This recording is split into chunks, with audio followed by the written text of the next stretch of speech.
We're going to investigate and explore vocal habits today. And that is a fabulous subject, and it can be also revealing so that you think, whoa, your life will never be the same anymore. Because many of these habits are unconscious. And once you know about them, you might sound differently to other people. You will also maybe listen to yourself in a different way and see it as an opportunity to play, to explore, to grow, and to expand your range, literally.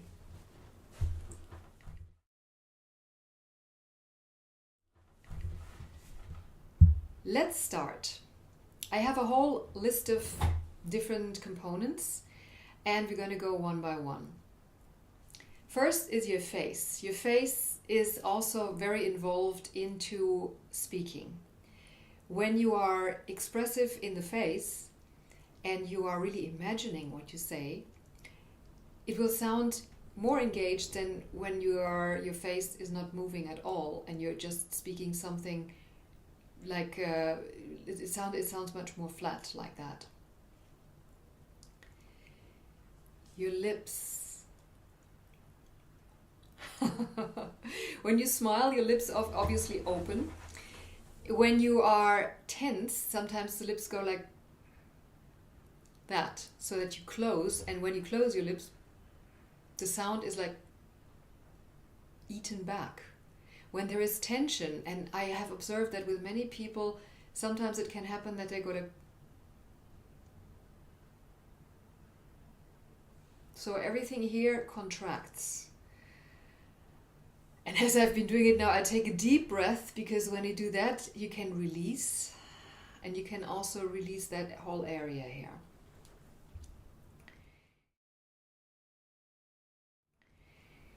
Next point is the jaw. And the jaw is like the gate for the sound. When the jaw is loose and you're like, hey, we're gonna do this, the sound can go out.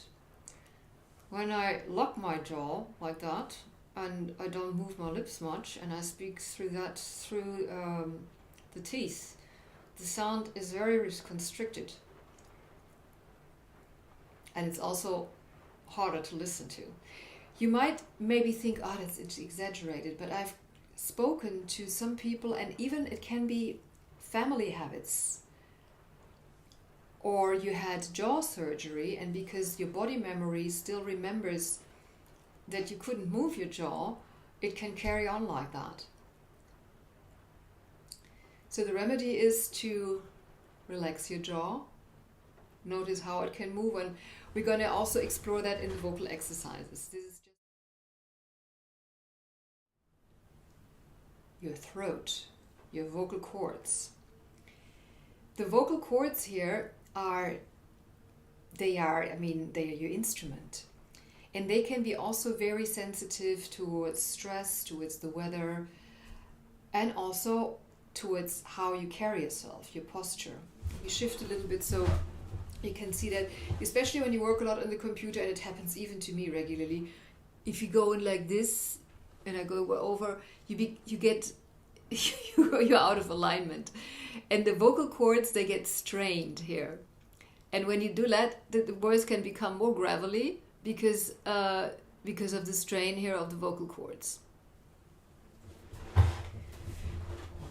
So to fix or avoid that is to really pay attention that you sit up in your own alignment. And of course, you will shift and you can move, but that you pay attention that it doesn't always is like this, because that impairs on the sound and is also bad for the nerves here because they get pinched. It's something that I call sound pollution, and it happens also regularly. It's when you are saying something and you're searching for the next word, or you're just thinking and the ums or the r's go in between. What I suggest with that is silence. Gives you time to think about the next word, and no sound pollution. Inflection. That's the next point. I give you a sentence and I say it with up inflection and I say it with down inflection. I love to speak to people who are interested. My name is Claudia. In the next report, we're going to do this. See, this happens at the end of the sentence. Let's do it with down inflection. I love to speak to people who are interested. My name is Claudia. The report is due in 2 weeks. It goes down and it rounds the sentence at the end. The up inflection or up talk, it's also called, is super common. And speaking about confidence, when you have a rising inflection regularly, it can come across that you are not so secure about what you say, that you're questioning what you say, and it can be simply disturbing. So here also variation. Notice that it's happening, and then see that you vary it with down inflection. And now we come to the next point. When you have constant down inflection and it has a certain rhythm, which is always the same and very predictable, it can be also tiring. So like with music, what we want is variety in how you deliver your speech. The delivery has some other variations, and there is something that's called traffic jamming. And that is when you actually try to put as many words as possible into one sentence and you make no breaks and no pauses, and you just want to bring everything, all the content of 4 pages, maybe into one sentence. And if you don't make any pause like that, it gives like an urgency like that, but also you run out of breath and you don't give your listeners any chance to really absorb what you're saying.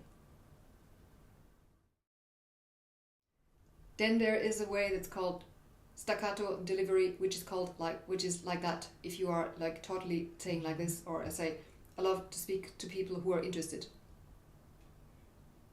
I love to speak to people who are interested. Of course, now I'm playing here and it's a bit exaggerated, but I have listened to people, and often these are people who are high energy people and who are very content driven or very passionate, and then it can come across like that, that it is like pushy. Monotone is when you are speaking something like that and you don't vary the intonation of your voice a lot, and it's actually very low volume and there is not a lot of variation in it. And if you carry on like that for the whole time, you might send people to sleep. Sing-song is when you say, today we are going to do this, and on the other hand, I'm going to actually do something else on the meantime. And in the case of an emergency, I'm going to ask you to grab your seatbelt and fasten your seatbelts and jump out of the window. Dig-a-dung, dig-a-dung, dig-a-dung. So it is a sing-song melody which is not connected to the content of what you say. The energy that you have when you speak. There can be sparkling energy when there is there's enthusiasm, there is passion, there is excitement. There can be also very contained energy because maybe in the back of your mind you're thinking about something else, or you're so used to holding yourself in that you don't let your energy out. Flat energy is when there is no energy and maybe you might be super tired and you need to sleep, or you've been absolutely exhausted. And this is last but not least, breathing. breath is life. Because you breathe, you can talk. Because you breathe, you can walk. Because you breathe, you can sing. Because you breathe, you are. And in the ideal case, you want to have a breath that is flowing, where the inhalation and the exhalation are like waves who go equally in and out.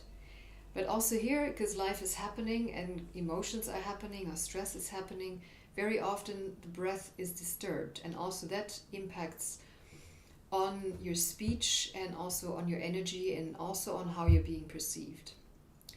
Also here, a couple of examples. Sucking the air in and holding the breath. It's like a sudden shock. And when you speak from that place, it's almost a bit as if you get paralyzed. So here, exhale. And from that place, to start to speak has a much more centered, calm and resting effect than when you start to speak from this place. You know, even here, you see my muscles start to get tense. Excessive breathing is when you take a high breath because you want to, I don't know, you want to do something really well, but then you hold it here and your lungs are filled, but also the energy is held up here instead of being supported by the breath low in your belly and your pelvis.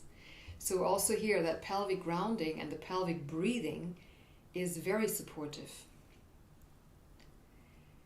Other breathing habits are when you are